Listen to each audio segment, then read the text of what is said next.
Has there been anything that's just about broken you? No, nothing will break me, ever. پورجا هغه شخص چې د ناممکن پر وړاندې جنگ وکړ. داسې کارنامه یې وکړه چې غرونو ته د ختلو په تاریخ کې تر اوسه چا نه ده کړې. 6 میاشتې او 6 ورځې د مرګ سفر. په دې کارنامې کولو یې دا ثابته کړه چې ناممکن یوازې زموږ په ذهن کې دي، نه زموږ په اصلي ژوند کې. اوس نو راځئ پوه شو چې داسې کومه کارنامه وه چې تاریخ به یې تل په یاد ولري. د نارمل نیمس پورجا دا کیسه ډیره په زړه پورې او له عجایبو ډکه ده.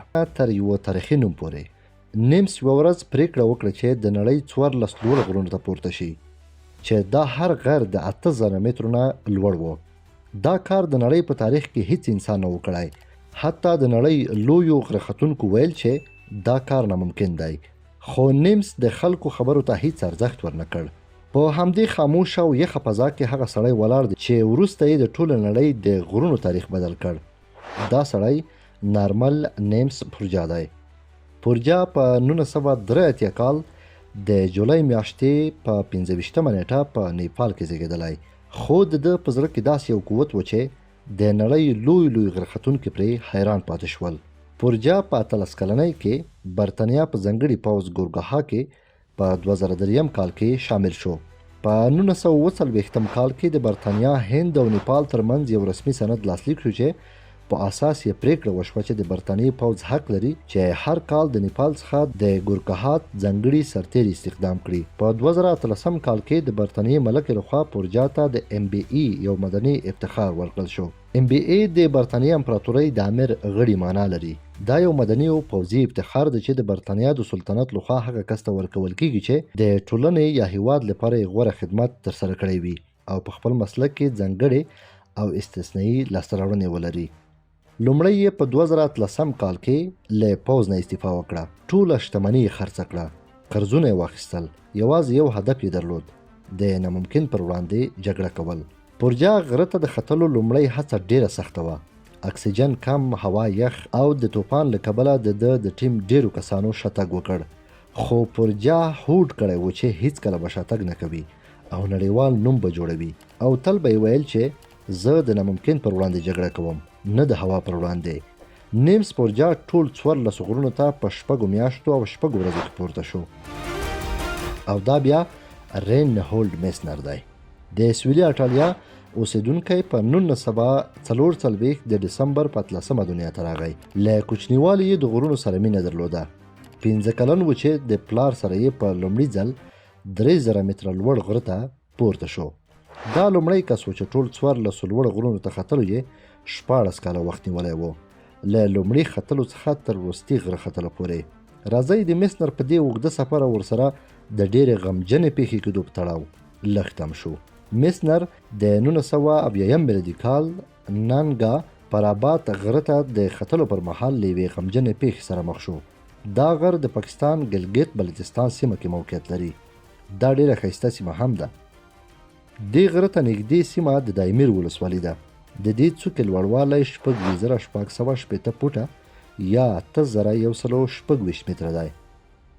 د رین هولډ میسنر او د هغه ورور ګورنر میسنر چې نومونه یې غلط نه کړم،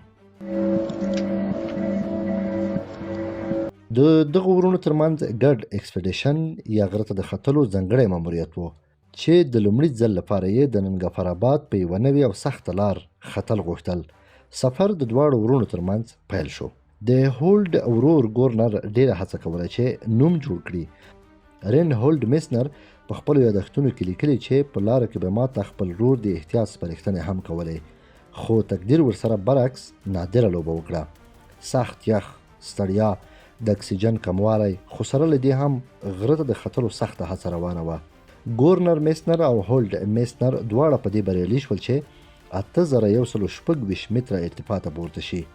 له دمې او بریا لمنځلو وروسته د بیرته راښکته کېدو وخت را رسیږي او حرکت کوي. دا وخت 1970 میلادي کال د جون میاشتې 29مه ده. ګورنر میسنر د غره لوړوالي ختلو ستړی کړی و او بې انرژي کړی و او د غره د سخت چاپیریال له امله ډېر کمزوری شوی و. د غره څخه د راکوزېدو پر وخت هولډ یو وخت شاته ګوري چې ګورنر نشته. چیغې یې کړې، خو دې وخت کې ګورنر له غره لوېدلی او خپل ژوند یې بایللی و. هولډ میسنر په دایمیر ولسوالۍ کې له ننګپرآباد څخه ښکته شو، خو یوازې او ګورنر یې له لاسه ورکړ. ډېره سخته شیبه نه ده؟ دې پیښې د رینډ هولډ میسنر په ژوند او فلسفه ډېر ژور اغېز وکړ. هماغه ورځ هولډ یو بل انسان شو. هغه له دې پیښې وروسته د غرونو ختلو په اړه محتاط او حساب شوی چلند غوره کړ او تل یې د خطر د مدیریت په اهمیت ټینګار کوه. له دې حادثې وروسته یې تل ویل چې دا یوه ناڅاپي او طبیعي پیښه وه. د هوا سخت شرایط، ډېره واوره او د غره سختوالی په ګډه د دې غمیزې سبب شول. هولډ میسنر به ډېری وخت په داسې حالاتو کې د احتیاط سپارښتنې کولې. هولډ د خپل ژوند او غرونو ته د ختلو تجربې په کتابونو کې ثبت او ولیکلې.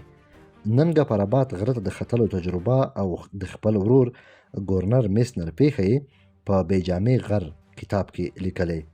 د رین هولډ میسنر ژوندلیک غرونو ته د پورته کېدو او سختو حالاتو تجربې بیا زما ژوند تر حد پورې کتاب کې ثبت کړي دي.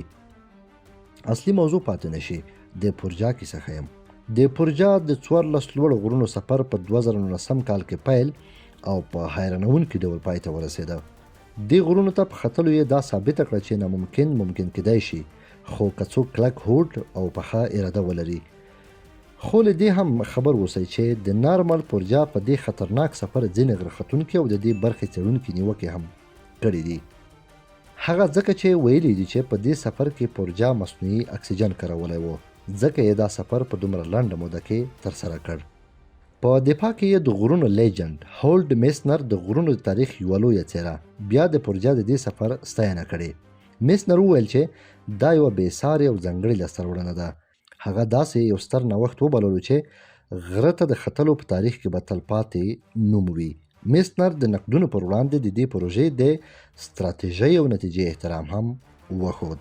د پورجا له ټیم څخه هم د ملګرو د پورجا د دې بېساري ګام او دنیا کې نوم جوړولو ستاینه کړې وه او ویلي وو چې پورجا د دې سفر لپاره نوې لارې وټاکلې. نیمس دا کار د نړۍ په تاریخ کې داسې وکړ چې خلک یې حیران کړل. د هغه هره مرسته، هره هڅه او هره دقیقه په دې فلم کې ثبت شوې ده چې په نټفلیکس خپور شوی دی.